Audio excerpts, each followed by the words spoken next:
kembali bersama kami. Sebelum kita membahas mengenai konsekuensi terhadap harus amandemen Undang-Undang Dasar 1945, saya mau Prof bisa memberikan pencerahan kepada kami. Ada dua poin yang disampaikan Pak Yanwar tadi adalah soal ada problem mengenai space of control, kayak terlalu panjang. Pak, ini ada gubernur, kenapa nggak langsung saja?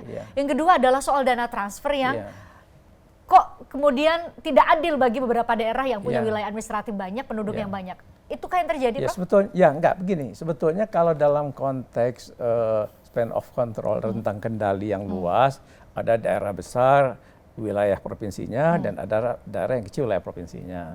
Kalau wilayah kecil kan mudah, tapi wilayah besar gimana? Itu sudah ada mekanisme untuk penyelesaiannya, namanya korwil di pemerintahan. Kalau dulu zaman Orde Baru namanya pembantu gubernur wilayah 1, wilayah 2, wilayah 3 untuk mengkoordinasikan. Kalau sekarang, Prof? Kalau sekarang namanya koordinator wilayah pemerintahan.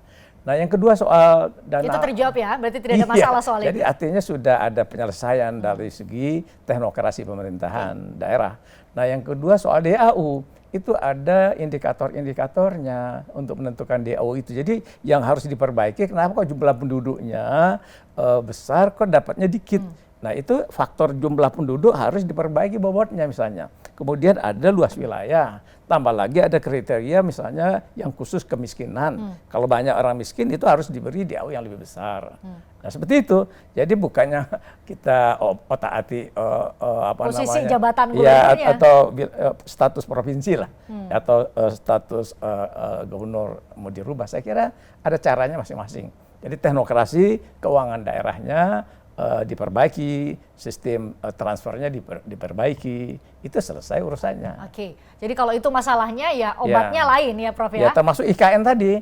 Kalau Pak Yanwar tanya IKN, kenapa kok IKN Nusantara itu beda? Nah, itu memang dibolehkan dalam teori namanya asymmetric decentralization. Jadi desentralisasi asimetrik atau disebut di model kita spesial otonomi khusus, ya, keistimewaan ya. Jadi ibu kota, the capital, itu boleh beda pengaturan. Jadi dia yang lain misalnya daerah otonom, dia wilayah administratif misalnya, cukup diangkat oleh presiden, ya, bukan diatur oleh presiden karena dia akan menjadi ibu kota negara, sehingga dengan demikian diberi predikat protokoler statusnya, levelnya setingkat menteri. Itu bisa saja. Itu perlakuan khusus atau hanya di situ, otonomi khusus, tidak diberlakukan di tempat lain. Oke, itu clear, ada 3 hal yang dijawab oleh Prof Jo. Saya mau ke Bang Rifki karena di bagian akhir bagi Bang Rifki bisa bergabung sampai di paruh ini. Bang Rifki, saya berharap Anda bisa memberikan narasi menyejukkan karena kita lagi fokus banyak hal termasuk Mbak Titi dan para pegiat pemilu sebenarnya banyak sekali memberikan pandangan, melakukan upaya-upaya hukum yang bisa mengawal tahapan pemilu yang tengah berjalan saat ini. Harapannya kan wacana ini tidak menjadi disrupsi terhadap tahapan pemilu yang tengah kita jaga saat ini. Saya berharap Anda bisa memberikan narasi itu, Bang Rifki. Ya, kami akan mengawal sedemikian rupa agar seluruh tahapan pemilu dan pemilihan tahun 2024 berjalan on the track. Dan itu akan kami pastikan seluruh kekuatan kami di DPR dan pemerintah insya Allah akan berada pada posisi on the track itu, siratal mustaqim. Yang kedua,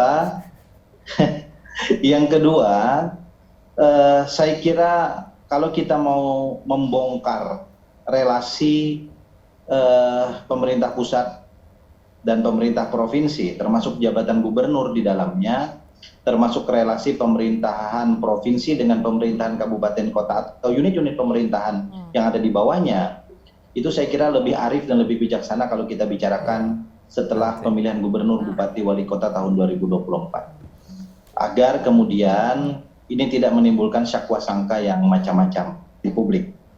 Yang ketiga ingin saya katakan adalah sebagaimana tadi Prof Jo juga katakan bahwa desentralisasi asimetris di tempat kita itu merupakan keniscayaan. Itu juga diatur dalam konstitusi kita bahwa otonomi khusus diberikan kepada unit-unit pemerintahan tertentu dan secara konvensi ketatanegaraan kita tahu bahwa otonomi khusus itu diletakkan di tingkat provinsi.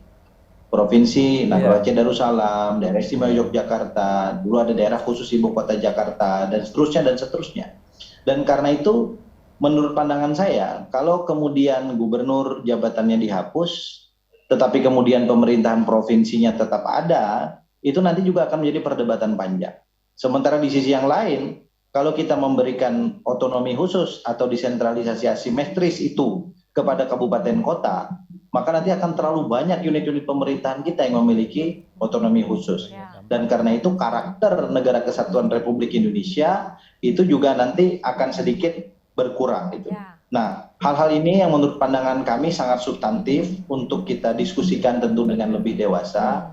Saya tahu Bang Yanuar dan kawan-kawan punya konsep yang cukup matang juga terkait dengan ini, dan saya meyakini Bang Yanuar dan kawan-kawan dari PKB akan cukup sabar untuk menahan diskusinya setelah pasca 2024 pemilu tahun 2024. Oke, setelah 2024. Baik, terima kasih Bang Rifki sudah berkenan join di obrolan malam edisi kali ini. Terima kasih. Anda kabarnya mau rapat di Komisi 2, jadi selamat rapat. Kami harus jeda, ya. Selamat rapat, terima kasih. Kami harus jeda. Usai jeda saya akan minta Mbak Titi, Prof Jo, dan juga tentu Pak Yanuar untuk bicara mengenai eksesnya adalah amandemen Undang-Undang Dasar 1945.